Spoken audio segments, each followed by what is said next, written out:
రామనాథన్ గారు, వేదిక మీద ఉన్న భారతీయ జనతా పార్టీ అభ్యర్థి వినోదరావు గారి తనయుడు వినీతరావు గారు, అదేవిధంగా తెలుగుదేశం వేదిక మీద ఉన్న ప్రముఖులు, కిసాన్ మోర్చా జిల్లా అధ్యక్షుడు జావా కిరణ్ గారు, అందరికీ నా అభినందనలు, వందనాలు.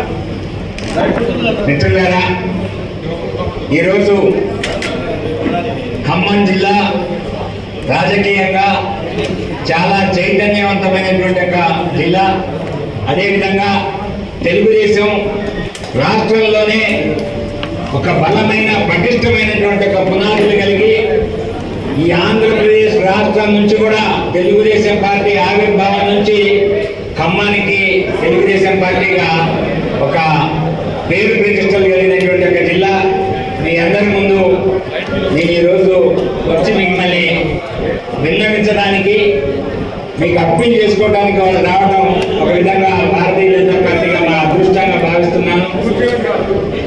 మిత్రులారా, మనందరికీ కూడా తెలుసు, ఎన్డీఏ గతంలో 1999లో ఆ రోజు ఉన్నటువంటి ఒక అటల్ బిహారీ వాజ్పేయి గారు, తెలుగుదేశం పార్టీ అధినేత చంద్రబాబు నాయుడు గారి యొక్క విజన్, చంద్రబాబు నాయుడు గారి యొక్క దార్శనికతను గమనించినటువంటి ఒక వ్యక్తి ఎన్డీఏ ప్రభుత్వంలోకి వారిని ఆహ్వానించి ఎన్డీఏలోకి, అదేవిధంగా సంకీర్ణ ప్రభుత్వాన్ని 5 సంవత్సరాలు కూడా ఎంతో దిగ్విజయంగా నిర్వహించడమే కాకుండా ప్రపంచ చరిత్రలోనే ఆంధ్రప్రదేశ్కి, అదేవిధంగా హైదరాబాద్ని విశ్వనగరంగా తీర్చిదిద్దడానికి రూపకల్పన చేసినటువంటి ఒక రూపశిల్పి, కర్మయోగి చంద్రబాబు నాయుడు గారు. అదేవిధంగా 1984 ఒక్క నిమిషం మీకు చెప్పి నేను ముగిస్తాను. 1984లో సంఘటన మనం ఒకసారి గుర్తుంచుకుంటే చాలా మందికి ఇక్కడ ఉన్నటువంటి యువకులకు తెలియకపోవచ్చు. 1984లో 81లో పార్టీని స్థాపించినటువంటి ఎన్టీ రామారావు గారు స్వర్గీయ, వారు అనధికారంలోనే అధికారంలో తీసుకొని వచ్చి అట్టడున్నటువంటి బలహీన వర్గాల్ని, అణగారినటువంటి అంజన గిరిజన బడుగు వర్గాలందరినీ కూడా పైకి తీసుకొచ్చి రాజకీయంగా ఒక గుర్తింపు తీసుకొచ్చి వాళ్ళకి విలువనిచ్చినటువంటి ఒక వ్యక్తి ఎన్టీ రామారావు గారు. ప్రజల మధ్యకి పాలన తీసుకోకపోయారు, ప్రజల సమక్షంలోకి పాలన తీసుకోకపోయారు.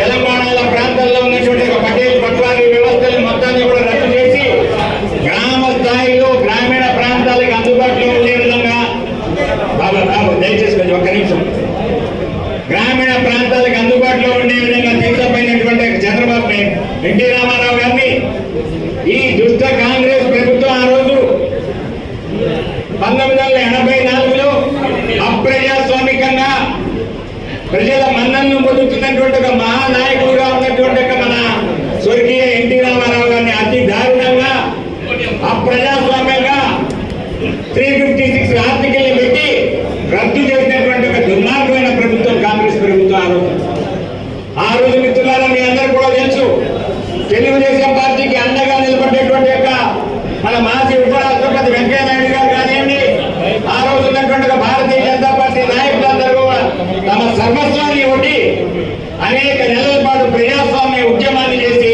అనేక మంది మనందరం కూడా అరెస్ట్ అయ్యి జైళ్లకు పోయి లాఠీ దెబ్బలు తిన్నటువంటి సంఘటనలు తెలుసు.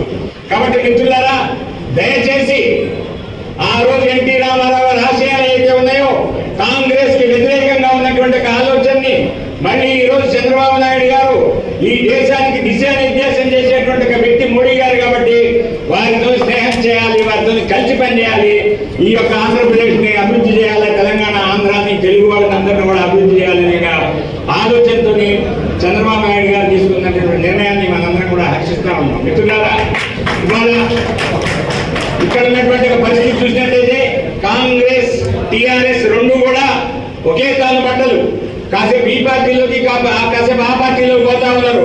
ఇవాళ అవకాశవాద రాజకీయం, కుటుంబ పరిపాలన, అవినీతి పరిపాలన, ఈ రెండింటి కూడా జోడు గుర్రాలాగా ముందుకు నడిపిస్తున్నటువంటి ఒక పరిస్థితి.